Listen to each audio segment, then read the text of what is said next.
మామిడికాయలు ఎలా కాయించాలని ఎప్పటినుంచో నా ఆశ అండి. గుమ్మం ముందు మామిడి చెట్టు ఉన్నప్పుడు అది అలా కాయలతో వేలాడుతూ ఉంటుంటే ఆ కళే వేరు కదండీ! నాకు చాలా చాలా ఇష్టం. అందరింటి ముందు మామిడి చెట్టు విరక్కాస్తూ ఉంటే మా ఇంటి దగ్గర ఉన్న చెట్టు ఎప్పుడు కాస్తుందో అని గత 4 ఏళ్లుగా ఎదురు చూస్తే ఈ సంవత్సరం నా కోరిక అయితే తీరిందండి. ఇంకా ఉదయాన్నే నా ఎక్సర్‌సైజెస్ అయితే మొదలయ్యాయండి. ఎక్సర్‌సైజెస్ అంటున్నానేంటని మీరు అనుకోవచ్చు. మరి ఇల్లాలికి ఇంటి పనుల కన్నా ఎక్సర్‌సైజెస్ ఇంకేముంటాయి చెప్పండి. లేచింది మొదలు ఉరుకులు పరుగులే కదండీ పనులతోటి. ఇంకా నీళ్ళైతే వస్తున్నాయి. పీపాలోకైతే పెట్టానండి. ఇక మా ఇంటి పక్కనే కొబ్బరి తోట, నిమ్మ తోట, ఇక రకరకాల తోటలన్నీ కలిసుంటాయండి. పక్షుల అరుపులతోటి ఒకటే సందడి సందడిగా ఉంటుంది. పనికొచ్చేదైతే మనం ఎంత శ్రద్ధగా పెంచినా పెరగదు కానండి. పనికిరానివైతే మనం అలా పారేసినా గానీ బతికిపోతాయి.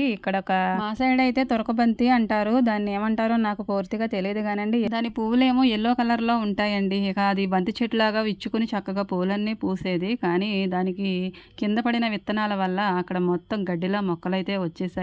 బంతి మొక్కలైతే అలా మొలవ్వు. బంతి మొక్కలైతే శుభ్రంగా పీకి ఎక్కడో చోట నాటేదాన్నండి. కానీ ఈ మొక్కల్ని ఏం చేసుకుంటామండి, ఒక్క మొక్క పడిందంటే మొత్తం రొప్పలా అలుముకుంటుంది కదా! ఇక అందుకనే మొత్తం అన్నీ పీకేసి అవతల పారేశాను. ఎంత పనికిరాని మొక్కనైనా పీకడానికి అస్సలు ప్రాణం ఒప్పదండి. కానీ మా వాళ్ళు వాటిని చూసి అంతమాను ఎప్పుడు పీకుతానా అన్నట్టు చూస్తుంటే మరి ఏం చేస్తామండి, పీకేయాలి కదా! ఇంకా పీపా అయితే నిండిపోయిన తర్వాత ఆ సూప్ తోటైతే ఇక ఇంట్లోకి మంచినీళ్ళు, ఇక కుండీలోకి ఇంకా ఎంగిలి గిన్నెలన్నీ తీసుకొచ్చి బౌలన్నిటి నిండా నీళ్ళు నింపేస్తానండి. ఎంగిలి ఏదైనా ఉంటే నానిపోయి శుభ్రంగా వదిలిపోతాయన్నమాట.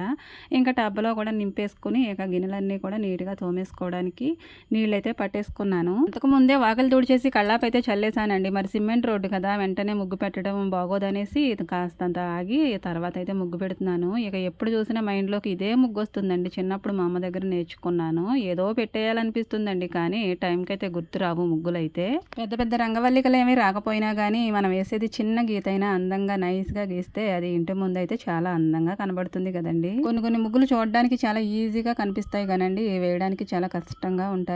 ఈ ముగ్గైతే నాకు అలాగే అనిపించేదండి నేర్చుకునేటప్పుడు. ఇక ముగ్గైతే వేయడం అయిపోయింది. ఇంకా లోపల పనులుంటాయి కదండీ! కిచెన్‌లో పనులు, అంట్లు తోముకునే పనులు ఇవన్నీ కూడా చేసుకోవాలనమాట. మా అబ్బాయి కోసమైతే ఒక మినపట్టు వేసేసి దానిలోకి కాంబినేషన్‌గా ఊరగాయ పచ్చడితోటైతే టిఫిన్ రెడీ చేసేసాను. మేమింకా ఊరగాయ పెట్టనే లేదండి. పల్లెటూరులో అయితే ఊరగాయ కానీ ఇంకా ఏదైనా పచ్చళ్ళు పెట్టుకున్నప్పుడు పక్కింటి వాళ్ళకి టేస్ట్ చూడమని కొంచెం పెడుతూ ఉంటారు. పక్కింటి ఆంటీ అయితే కొంచెం పచ్చడి పెట్టిందనమాట. పల్లెటూరులో ఒకళ్ళదొకళ్ళు ఇచ్చి పుచ్చుకోవడం చాలా బాగుంటుందండి.